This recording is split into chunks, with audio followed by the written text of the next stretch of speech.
بسم الله الرحمن الرحيم. صوت القاهرة. Ada Ustadz Siddiq Hakim, Bos Siddiq ya. Kemudian ada Ustadz Abu Samah Rizaldi. Hafizahumallahu ta'ala. Yang pertama ini Ustadz Siddiq, sudah Ustadz Siddiq LCS Hum. LCS Hum ya, Bos ya? Ya kan ada SUM kan? Tambah lagi. LCS Hum MA. LCS Hum. Bentar lagi ME, MESY. Masya Allah. Kalau Ustadz Rizaldi ini apa? Udah itu aja. BA, SHUM BA. SHUM BA dong. Apa? Iya, boleh. Iyalah. Enggak, anak tertarik manggilan itu berdua karena emang kayak senasib banget nih sama-sama orang Bekasi, ya kan? Abis itu ke Kairo, abis itu ngambil UAD kan? Ya kan? Ya sama-sama ngambil UAD nih, SHUM kan berdua-dua. Sama titik temunya tuh ente berdua pada punya rumah Quran dari sejak ente masih pada di Kairo, ya kan? Memulai kayak sama goreng ayam, Bos. Tapi gini, Bos Siddiq kan dulu pas ke Kairo ente udah sempat kuliah juga ya di Libya, terus di mana, ya kan? Udah kesana kemari lah. Yeah. Terus kayak ngapain tiba-tiba ke Mesir gitu? Emang apa motivasinya? Ngapain tiba-tiba kok keluar negeri ke Mesir lagi milihnya? Padahal nanti di Indonesia udah perjalanan panjang nih. Aneh nggak menemukan ini, Bos. Belum menemukan dunia Aneh. Ternyata yang Aneh cari bukan cuma belajar, Bos, tapi belajar kehidupan gitu. Ternyata di Indonesia nggak mengajarkan Aneh seperti itu. Karena apa ya, di Indonesia ya lulus pondok, pinginnya ke Libya, lulus pondok pinginnya Madinah. Jadi otak Ana hanya itu doang. Jadi ibaratnya Ane masuk kuliah di luar juga produk gagal dari pikiran Ane. Iya, Ane nggak bisa masuk Madinah ya kan? Teman Ane pada masuk Madinah, Ane doang nasibnya ya kan? Iya. Jadi tapi itu hitungannya pelarian nggak tuh? Hitungannya pelarian nggak tuh? Bisa jadi seperti itu sih. Soalnya Ane ada 5 kampus sebelum ke Libya itu, sebelum ke Mesir itu. Jadi ya sempat juga. Sempat Aneh kuliah itu di mana di Mahat Ali Jogja itu sampai Mustawa 3 itu waktu itu Mustawa 3. Habis itu Aneh pindah ke Usman. Ternyata di Usman sama aja, gak ada yang menarik. 3 hari doang Aneh masuk. Habis itu Aneh keluar. Akhirnya Aneh tes ke Libya. Tes di Libya waktu itu nggak diterima. Aneh nyobanya sosokan, nyobanya takmili jalur orang-orang dari dari IDOT banyak banget gitu. Ternyata kuotanya cuma beberapa biji. Akhirnya Aneh nggak diterima, Aneh muhawalah waktu itu. Muhamalah diterima, Aneh jadi IDOT 3 waktu itu. Akhirnya Aneh cuti. Baru mau masuk udah cuti, Aneh bilang, "Ya udah Sat, Aneh tahun depan aja masuk." Ya kan? Akhirnya Aneh cuti, ternyata dijanjiin langsung masuk. Aneh pas cuti itu bukan Aneh ngambilnya idat, Aneh pengennya takmili, tapi udah dijanjiin. Salahnya Aneh nggak nulis akad di situ, nggak taunya ganti mudir takmili. Astagfirullahaladzim. Ya udahlah, Aneh akhirnya ada diplom, Aneh disuruh nyimplung diplom. Yang nyemplung diplom Libya itu yang wajib guru ada. Jadi yang masuk itu guru-guru waktu itu 40 orang, sisa 7 orang termasuk Aneh gitu. Jadi perwakilan pondok begitu. Nah, itu baru buka lagi setelah beberapa tahun nggak diterima begitu. Nggak buka Libya waktu itu. Akhirnya Aneh dijanjiin di situ sama Dokter Budiansyah waktu itu, katanya ya udah antum di sini aja, nanti antum bisa masuk syariah. Ya wes lah, Aneh enak lah masuk syariah gitu ya kan. Karena di sini nih pelajarannya banyak nih gitu. Antum kayak dididik jadi guru bahasa Arab gitu lah. Ya udahlah, siap lah, Aneh bilang oke.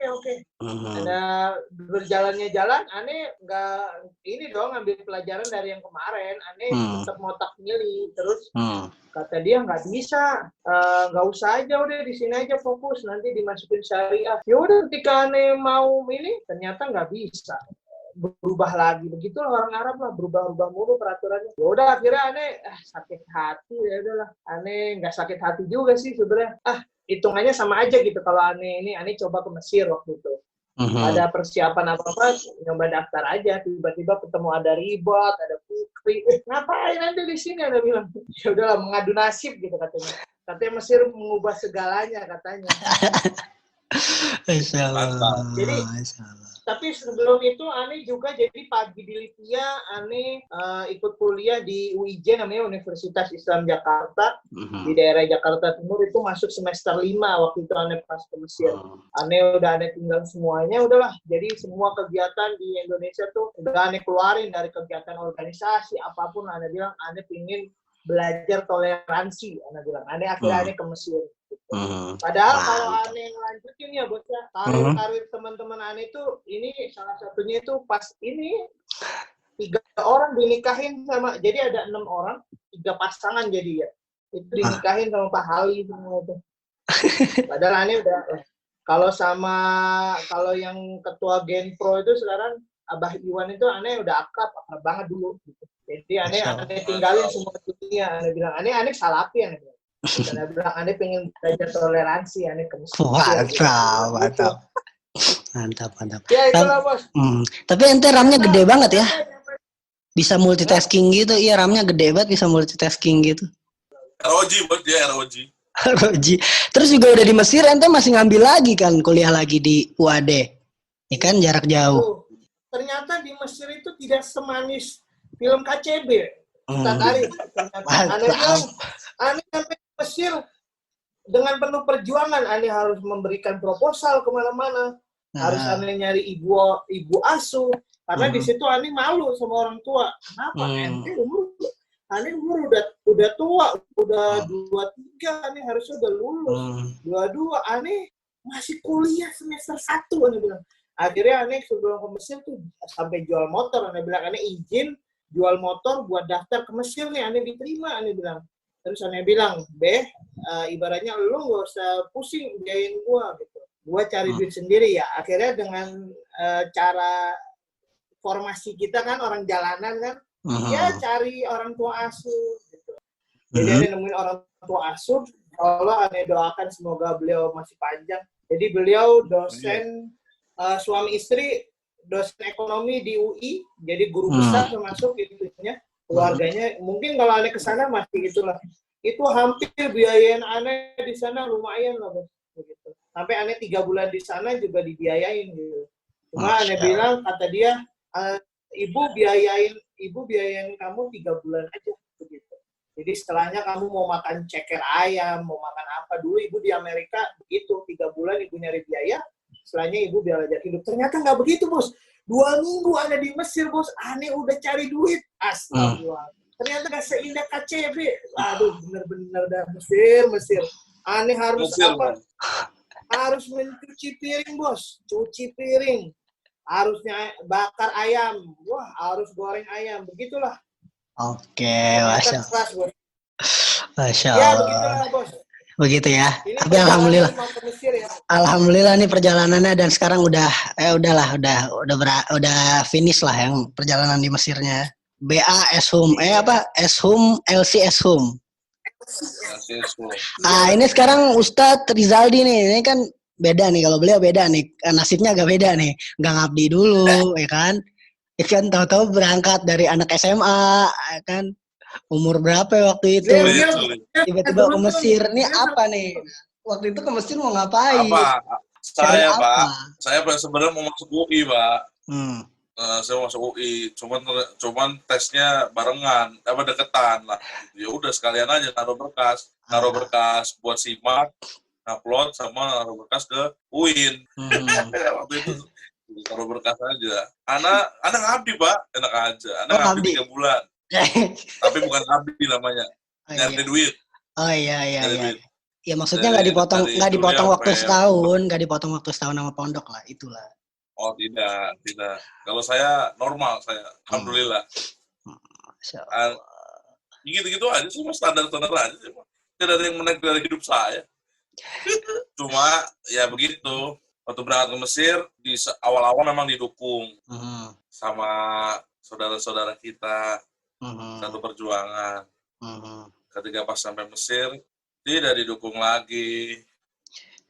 Disuruh pindah ke Madinah. Disuruh pindah ke Madinah, Pak. Oh, iya. Ya, Her. Tapi selama ada daftar ini belum pernah diterima ya, berarti ya udah emang tempatnya. Mungkin di Jeddah kali. Iya. Di Kornes. Masuk Maudin. Masya Allah. Kalau aneh dulu pas daftar ke Mesir tuh emang udah dari awal pasti selalu ditanya gitu kan, kenapa nggak ke Madinah? Karena mungkin orang mikirnya karena sama-sama keluar negeri kan, ente ngapain malah milih ke Mesir gitu. Yeah. Ya terus kayak aneh mikir Madinah itu bisa jadi impian gitu, tapi kalau Mesir tuh pilihan, jadi saya bisa pilih ke Mesir tuh. Kalau Madinah tuh saya nunggu dipilih, kalau saya nunggu dipilih kapan kepilihnya? Kalau nggak kepilih masa saya mau nganggur, kan setidaknya. Tapi saya termasuk yang alhamdulillah gitu ya Pak. Soalnya gini, 2014 itu kan Mesir baru pertama kali ngebuka lagi setelah masalah penjangganji permasalahan itu kan. Nah kemudian itu kan jadi orang-orang mulai akhirnya pada khawatir gitu ya, ente ngapain daftar Mesir, ada permasalahan dan sebagainya. Kemudian udah tuh tes.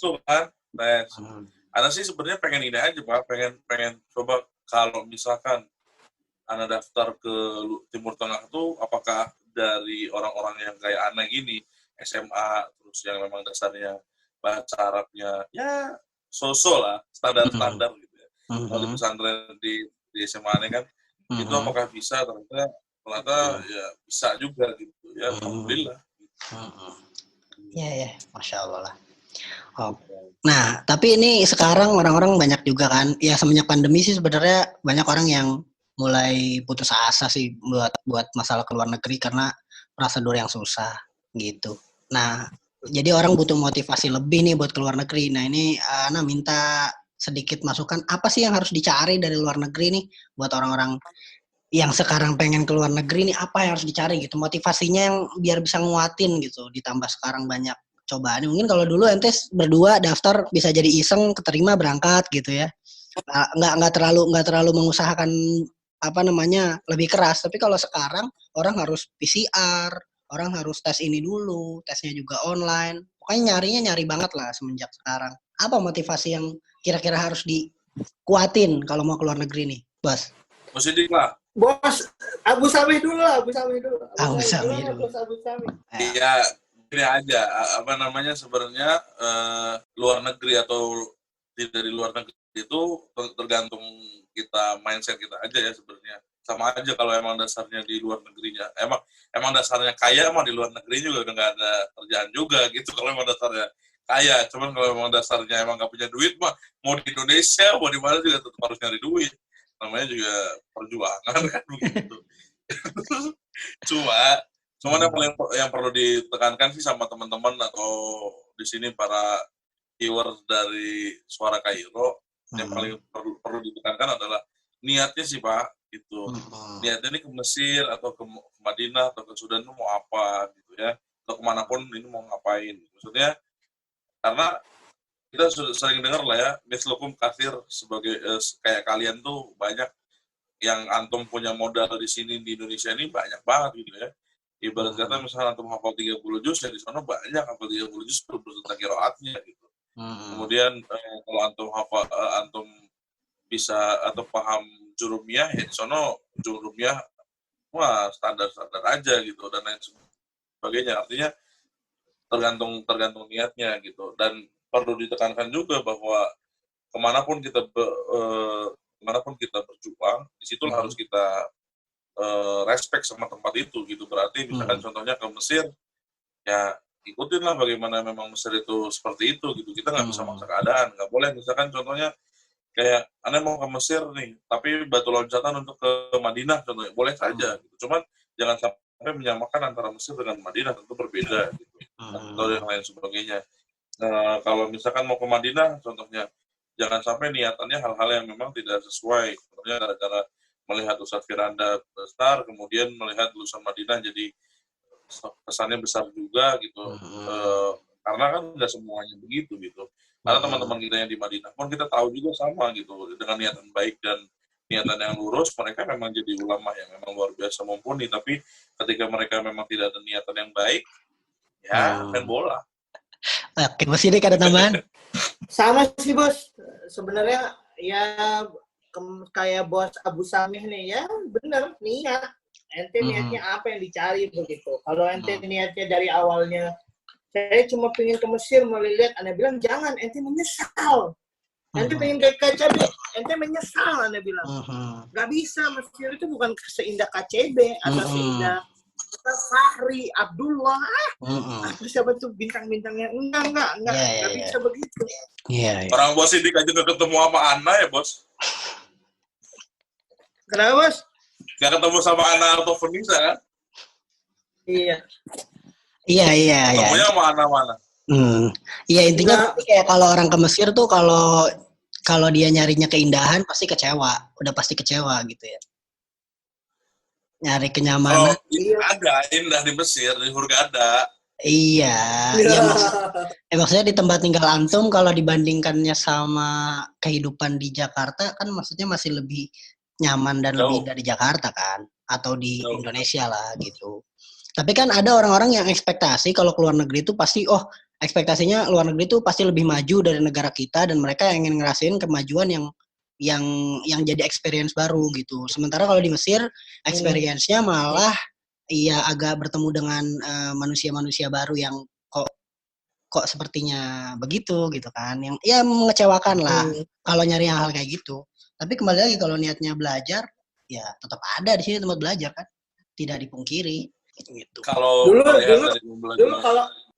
aneh pribadi emang dulu awalnya pengen tahu sih toleransi bagaimana di sana. Katanya aneh cuma masih dengar itu, tapi setelah kesana aneh merasakan bagaimana di sana tuh kalau mau gesekan setiap hari gesekan orang.